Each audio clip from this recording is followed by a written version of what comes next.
Las promesas de la autoayuda, pues las hemos oído muchas veces. Voy a intentar hacer una síntesis un poco de caricatura.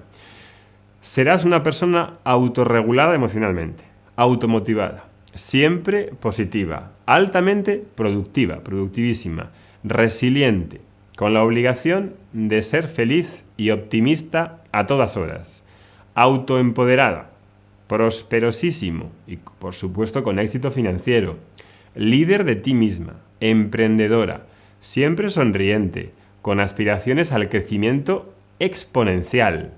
Nos hablan de poder ilimitado, que controlas tu vida y además tu destino, autorrealizada personal y profesionalmente. Ojo, que rechaza de pleno todo lo negativo, que rechaza de pleno todo lo tóxico, siendo lo tóxico, lo negativo y la improductividad pecado mortal. No se puede hablar de eso. La psicología positiva apunta a que seas la mujer maravilla, la mujer y el hombre que puede con todo, que no falla y se rige por sus propios designios y esfuerzos para conseguir todo lo que quiere. No me extraña que sea agotador y cansino vivir la vida de la mujer maravilla y del hombre que controla su destino. La autoayuda ha venido a convertirse hoy en un gran negocio que dice cosas muy agradables que queremos escuchar y hace promesas golosas que generalmente no se cumplen, que son innecesarias para vivir una buena vida y que además acaban por dejarnos más frustrados que antes. Hoy la mayoría de las personas que buscan en el desarrollo personal, consciente o inconscientemente, están bebiendo de los fundamentos de la psicología positiva, que es el motor central de muchas corrientes y enseñanzas de autoayuda. En la autoayuda hay todo tipo de temas, ¿verdad? Desde coaching hasta cursos de milagros, pasando por liderazgo, programación neurolingüística, motivación.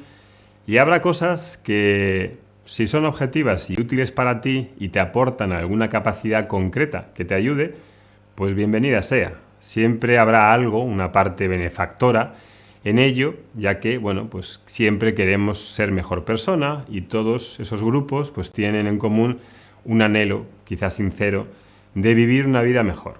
Ahora, la crítica que yo hago en este vídeo y las posibles alternativas se centra en que la pretensión de la psicología positiva determine el ideal de sujeto al que aspirar, es decir, cómo deberíamos llegar a ser como personas y que ese ideal se convierta en toda una cosmología que dirija nuestras vidas y se erija en el credo moral, intelectual y espiritual de nuestro horizonte vital. Esa pretensión de dictar cómo deberíamos ser a través de sus múltiples, incontables tentáculos, pues merece que sea advertida enérgicamente, informando de sus consecuencias negativas en la salud mental, emocional y espiritual de las personas. En este vídeo voy a hacer una crítica y voy a presentar unas alternativas. Quiero que se entienda que mi misión no es la de machacar a nadie ni la de criticar por criticar, sino que se vea lo que normalmente no se cuenta. Y es algo que no suele haber mucha crítica a estos temas. Además, si apareces como alguien crítico, enseguida te tildan de pesimista o de negativo. Pues lejos de la realidad está eso, ¿no? Creo que hace falta entender bien qué es esta cuestión de la psicología positiva, de manera que podamos estar informados y tomar decisiones adecuadas. Yo prefiero que me llamen pesimista antes que ser un seguidor del pensamiento mágico. Bueno, vamos allá. En este vídeo te voy a hablar de 3 temas. El primer tema son las falsas promesas de la autoayuda que no acaban de funcionar y que además constituyen un ideal de cómo hemos de llegar a ser, que nos hace eventualmente más inhumanos e infelices. El segundo tema es conocer las alternativas que existen a la autoayuda y al desarrollo personal y que están disponibles desde tiempos inmemorables. Y el tercero es la forma más simple para comenzar con una de estas alternativas a la autoayuda.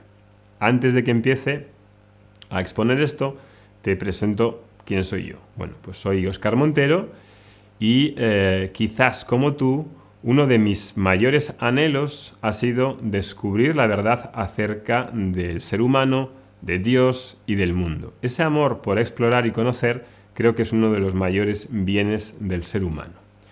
Soy licenciado en Económicas y tengo experiencia por más de 20 años como emprendedor en Internet. He estudiado durante más de 18 años filosofía del yoga, sánscrito y Vedanta en la India con uno de los maestros más importantes de este siglo, que es Swami Dayananda. También he estudiado filosofía occidental y soy certificado en Yoga Iyengar y Kundalini Yoga. He sido discípulo directo también de BKS Iyengar, uno de los yogis más conocidos y con más trascendencia en el mundo contemporáneo.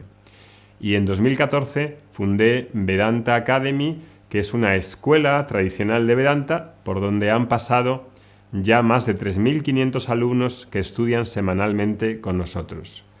Creo que somos la comunidad más grande y de referencia en el mundo hispano.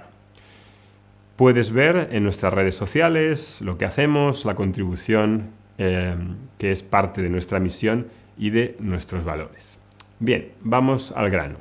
Voy a empezar con este primer tema, que es el más largo y que implica empezar a ver las promesas y ese ideal de sujeto que nos vende la autoayuda y que nos hace más inhumanos. Vamos primero con la cuestión de las falsas promesas. El imperativo ¿cuál? De ser feliz, la obligación de ser feliz, que acaba siendo una tiranía que se autoimpone. No me extraña que haya tanta gente quemada y saturada con esos mochilas tan pesadas a sus espaldas. La misma persona que escucha eso y que se lo cree y que se dirige por esos valores se autoexplota. No necesitamos ser muy listos.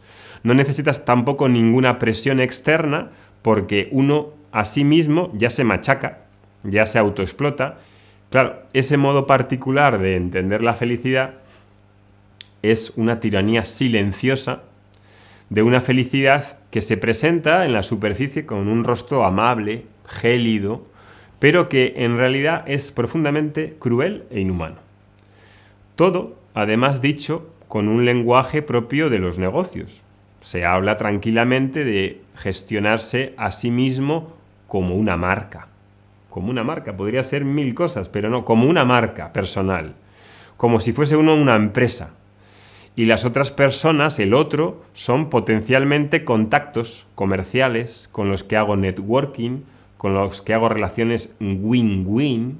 Y por supuesto, tengo la ayuda de estos terapeutas de desarrollo personal que son motivadores, expertos en liderazgo, entrenadores. Fíjate, entrenador, la palabra entrenador, para rendir más, para conseguir toda esa vida de ensueño que se persigue, una vida llena pues de subjetividad y de ideales que uno se va construyendo y que además te dice que tú te lo mereces, que tú eres el co-creador de un universo que se pliega a tus deseos, con un abrir y cerrar de ojos, ¿no? A tu voluntad y en base al pensamiento positivo, que prácticamente lo que están diciendo es que el universo es un mayordomo, es tu mayordomo y este tiene la función, está ahí para cumplir tus deseos, ¿no? Y para cumplir los deseos de todas las personas en el universo, ¿no?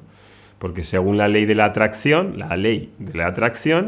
tú atraes lo que das. Y si das, vibras una determinada onda que sale al universo y el universo te la tiene que devolver por imperativo categórico de forma automática porque tú has dado primero, ¿no? Y entonces te mereces que el universo te recompense. Es decir, como un contrato, como si fuese un negocio. Yo doy al universo y el universo me tiene que devolver. Me creo esta ley de la atracción, ¿no?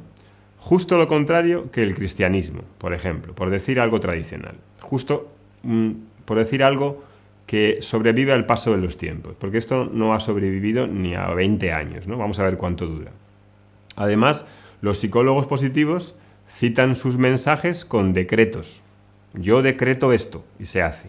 Con fórmulas, la fórmula de la felicidad, tipo la fórmula de la felicidad como si fuese empaquetada en una ecuación. Sí, con la felicidad es una cosa más compleja que meterlo en una fórmula. O con leyes, como la ley de la manifestación.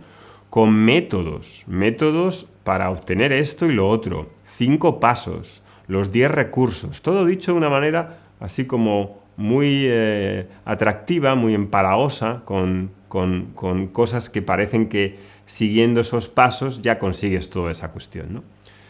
Todo además dicho de una forma en la que se reviste de cierta ciencia, ¿no? De cierta ciencia que se asemeja más a una ciencia exacta, fórmulas, leyes, decretos, que a lo que ha sido tradicionalmente la psicología, que ha sido una ciencia, un conocimiento tentativo, porque todo lo que sea psicológico y moral, pues obviamente no se puede meter en un laboratorio. No es como la biología, no es como ni mucho menos las matemáticas, pero lo quieren vender como si fuese una ciencia exacta. Además, para colmo, el éxito o el fracaso depende exclusivamente de ti. Te hacen creer que está todo en tus manos. Si no consigues lo que te propones, es culpa tuya, porque no has hecho todo lo que podrías haber hecho. Ahí queda la cosa. Debajo de esa amabilidad aparente hay una brutalidad que esconde su mensaje. Todo esto, yo creo que en mi opinión, son exageraciones, en su gran mayoría exageraciones y autosugestiones, y si funcionase, todos ya habríamos cambiado. Ya a estas alturas de la película, de tantos años de autoayuda, pues todos seríamos multimillonarios y estaríamos autorrealizadísimos. Pero no es así.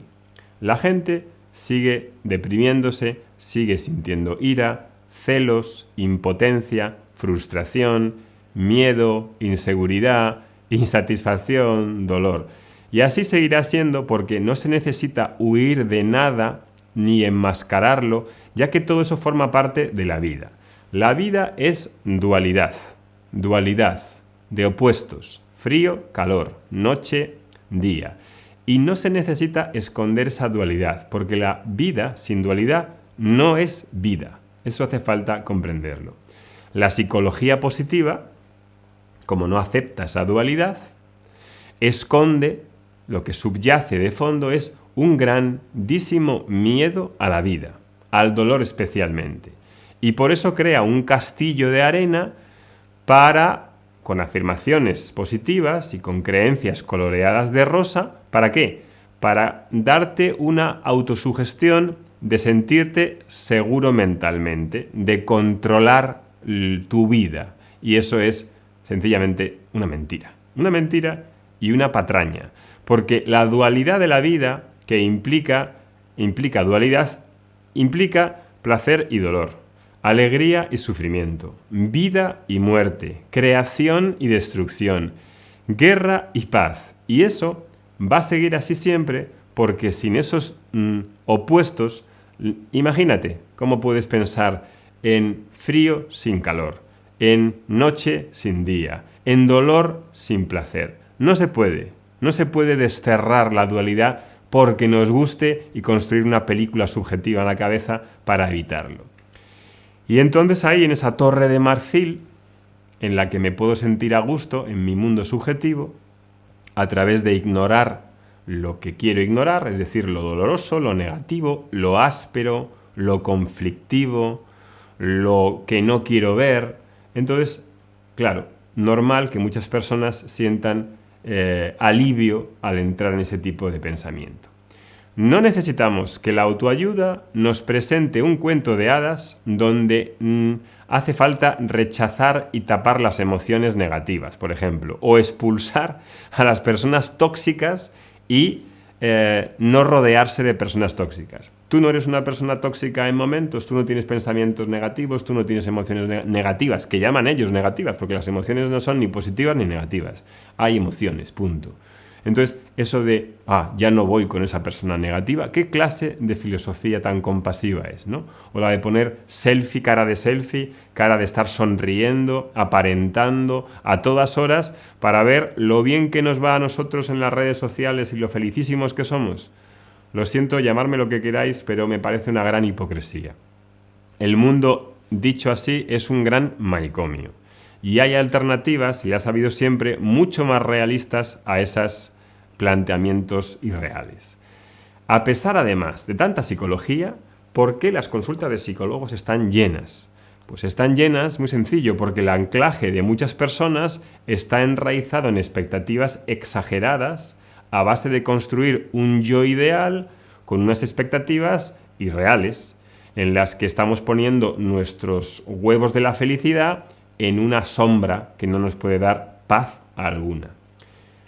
Sin embargo, cuando la vida nos pone en nuestro sitio, y cada uno tiene su propia cruz, pues vivimos la adversidad, vivimos la realidad de la experiencia en su total completitud, con dolor y placer.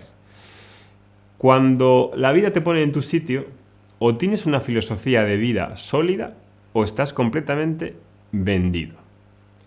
Cuando va todo bien y sopla el viento a nuestro favor, ningún problema, todo jiji, jija. Pero cuando las cosas se complican, la autoayuda ahí es una arena movediza. Imagínate vivir en Siria o en Ucrania ahora mismo, haciendo afirmaciones positivas y quitando lo negativo, metiéndolo en una caja de Pandora y escondiéndolo. Claro, ahí demuestra que la psicología positiva funciona en ciertas condiciones económico-sociales, porque en realidad es un invento neoliberal, es un producto estadounidense 100%, que ha colonizado el pensamiento completo de la humanidad. Cuando esas condiciones socioeconómicas de prosperidad, de economía en un contexto dado, se modifican, ahí la autoayuda no funciona. Los próximos años vamos a ver que, como van a ser bastante complicados, una recesión económica increíble, una inflación galopante, subida de todas las materias primas y de los precios, problemas de logística en muchos sectores, crisis financiera, desempleo, deudas, etc. Las condiciones perfectas para la tormenta perfecta. Ahora, yo te pregunto, ¿estás preparado para lidiar con todo eso con pensamientos positivos y pases de magia? Esa es mi pregunta. Yo espero que estas palabras te sirvan, si acaso, para hacerte reflexionar sobre dónde pones tus esperanzas y puedas tener algo más firme en lo que sustentarte. No lo digo por machacar a nadie, como he dicho al principio, lo digo para abrir los ojos hacia una realidad que es muy reducida, la visión que presentan estas psicologías. Esto también me recuerda a un jardín que tenía mi abuelo, en el que tenía ahí un invernadero y al principio colocaba unas plantitas ahí para luego trasplantarlas cuando estaban más grandes. Mientras que estaban en el invernadero, estaban protegidas por ese cristal y no le daba el viento, no le daba la luz fuerte, entonces estaban protegidas. Sin embargo, si se quitaban antes de que estuviesen ya fuertes, pues se marchitaban.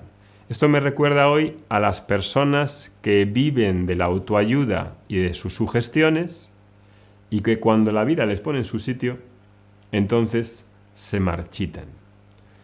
Al final del día, la realidad sigue otra lógica y no es la del buenismo. Y no es precisamente por falta de sinceridad por parte de la persona, es un problema en realidad de ignorancia y de inocencia. Si tan magnífica es la autoayuda, ¿por qué tenemos que leer tantos libros de lo mismo? Hacer tantas visualizaciones, webinars y productos a consumir de forma constante. ¿Por qué? No es suficiente una obra de referencia como la Bhagavad Gita, como las Upanishads, o un buen profesor que te acompañe y te guíe durante un tiempo suficiente. Parece que no.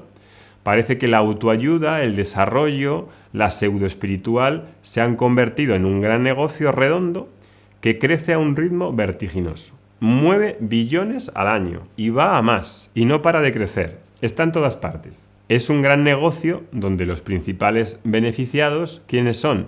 Pues los psicólogos positivos, que venden formaciones a tutiplén, másters, libros, cursos, tienen toda una legión de seguidores que a sí mismo son terapeutas y que se ganan la vida de eso, con webinars, con infoproductos por doquier, etcétera, etcétera, etcétera. Además, no precisamente baratos.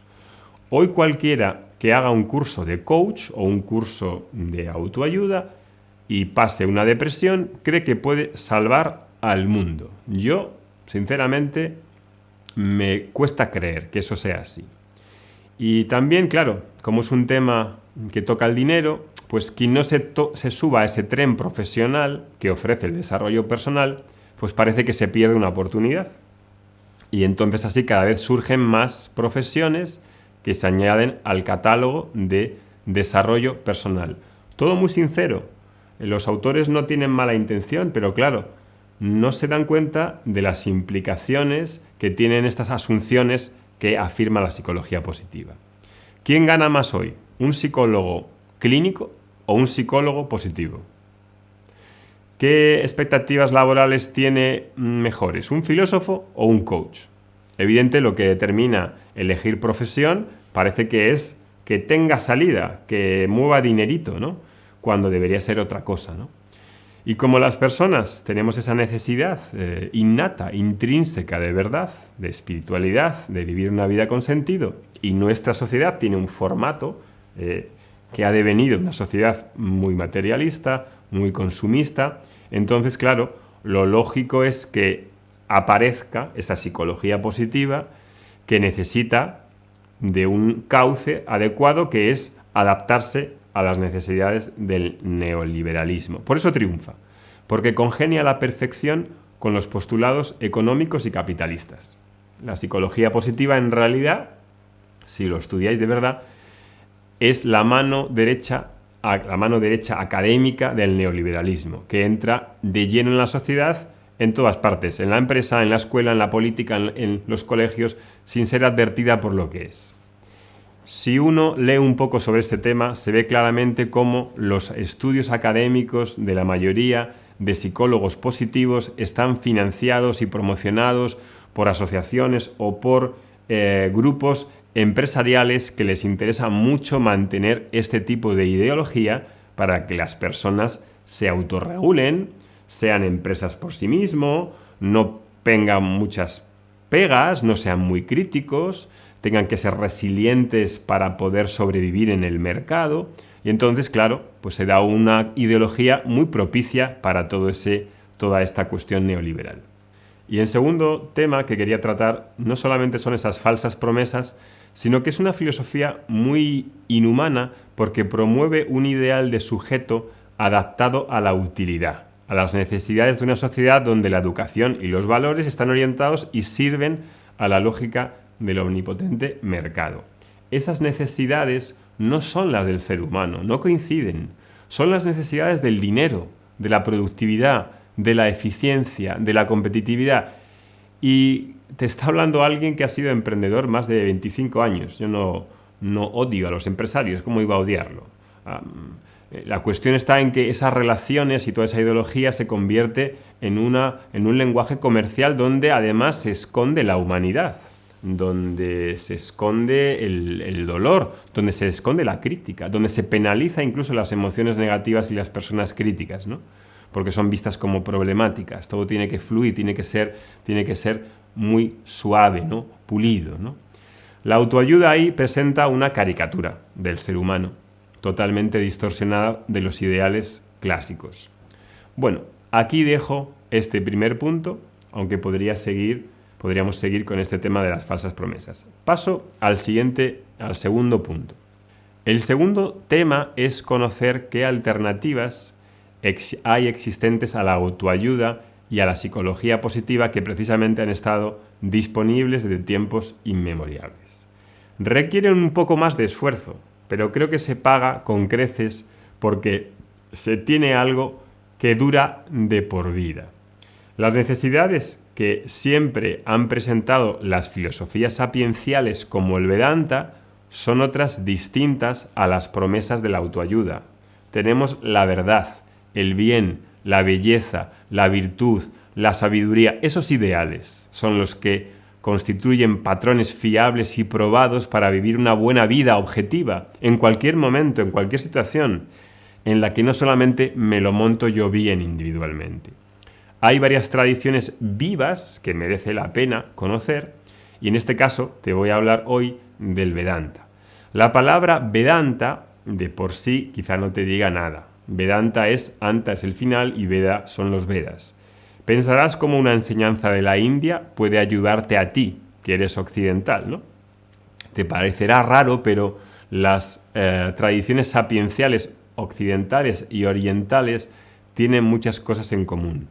A mí es un tema que siempre me ha interesado mucho y lo he investigado. Vedanta es una tradición viva que no ha sido distorsionada y que ha sido transmitida hasta nuestros días sin grandes perturbaciones, a diferencia de otras tradiciones, como la filosofía occidental, donde ya no quedan elementos originarios de la antigua filosofía más auténtica, como la filosofía presocrática. Se ha institucionalizado, se ha hecho demasiado intelectual, ya no hay una transformación. El filósofo puede ser un cretino y no tener ninguna transformación personal y no vivir una buena vida. Vedanta, sin embargo, mantiene intacto un saber vivir y un conocimiento espiritual, que es universal, plural, sin prejuicios y válido para todas las personas en todos los tiempos, sean orientales o sean occidentales. No tiene que ver nada de dónde viene y dónde ha nacido. Es algo que trata con un tema universal. Es parte de lo que se ha llamado la filosofía perenne. Es una tradición que implica, además, un despertar en dos sentidos, que voy a explicar. Primero, un despertar a la verdad de uno mismo y de Dios. Implica un profundo autoconocimiento, que no ha de ser confundido con el de la autoayuda, es decir, con un despertar superficial del yo, de cambios constantes y logros, de maratones, de transformación y de ensimismamiento emocional. Vedanta no va de transformaciones y ensimismamiento. No es tampoco una meditación, no es una técnica, es un medio de conocimiento, es un conocimiento espiritual que va haciéndote ver las falacias y creencias posibles acerca de dónde puedo colocar la paz y la felicidad. Revela algo que ha de ser visto hoy, aquí y ahora. No es un logro que conseguiré en el futuro, siendo la mejor versión de mí mismo. No es producido por una meditación o por una disciplina. Es un despertar a la presencia viva e inmediata que ya existe en ti. Es un reconocimiento de algo que tú ya eres, pero que desconoces por ignorancia. Todos. Y no es algo ni místico ni secreto, ni es una historia rara que implique filigranas secretas. No, es algo inmediato y directo acerca de ti. Vedanta no se basa en textos nuevos que duran 3 días. Se basa en el final de los Vedas, en la Bhagavad Gita y en otras obras. Es una enseñanza sistemática. No es una clase inspiracional y te vas y adiós. No, está ordenado. Hay un camino hecho por otras personas que ya han pasado por ahí. No es algo motivacional ni inspiracional. En Vedanta vamos a las raíces directamente, sin intermediarios, acerca de una verdad que ha sido captada por los sabios de la antigüedad y que es universal y completamente actualizable y transmitida hasta hoy sin interrupción de maestro a discípulo. Esta enseñanza está hoy disponible para la persona que busca algo realmente genuino y auténtico y que no es un sincretismo personal con mezcla de muchas cosas. No es el producto tampoco de una ocurrencia ingeniosa de una persona con carisma. No es el resultado tampoco de la experiencia única de una persona que a ella le sirvió y que superó sus obstáculos. Esto es algo más profundo. Es algo que tiene que ver con una tradición de enseñanza que se ha mantenido durante miles de años. Y el segundo tema es el despertar a un estilo de vida conformado por algo más que visualizaciones, afirmaciones o intenciones o técnicas. Es una praxis de vida. algo un poco más complejo, que engloba e integra la totalidad del ser humano y que comparte muchas de las cosas con otras tradiciones sapienciales. Tampoco tienes que ser hindú o religioso para conocer ese estilo de vida. Ese estilo de vida hoy, íntegro, es una de las cosas más necesarias porque el ser humano ha perdido el horizonte que le muestra cómo satisfacer sus intereses verdaderos y que se armonicen con la realidad. Sin un estilo de vida que me haga armonizarme y ser más objetivo, despertar a la verdad del ser y de Dios no es tan sencillo.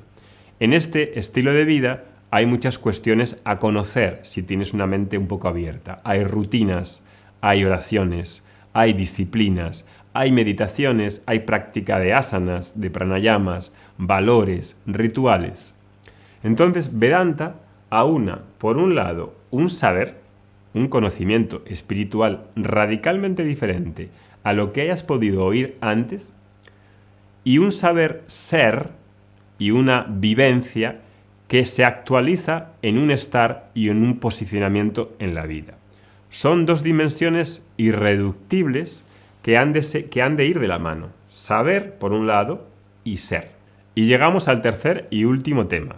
La forma más simple para comenzar con este despertar a través de que agendes una llamada con una persona de nuestra escuela de forma que podamos orientarte y puedas acceder a este tipo de enseñanza. Hay varias formas de comenzar en nuestra escuela. Tenemos 3 tipos de programas. Cursos cortos, cursos de profundización y actividades. Los cursos cortos tratan de temas muy accesibles como la madurez emocional, introducción al Vedanta, la riqueza de una vida de valores o la nutrición ayurveda. Abajo dejo el link y puedes ver. Son cursos grabados que puedes hacer perfectamente por tu cuenta. Luego, el tronco de nuestra escuela son los cursos de profundización, que implica estudiar directamente aquellas fuentes antiguas sapienciales. Esto igual te parece muy extraño, fuentes antiguas sapienciales.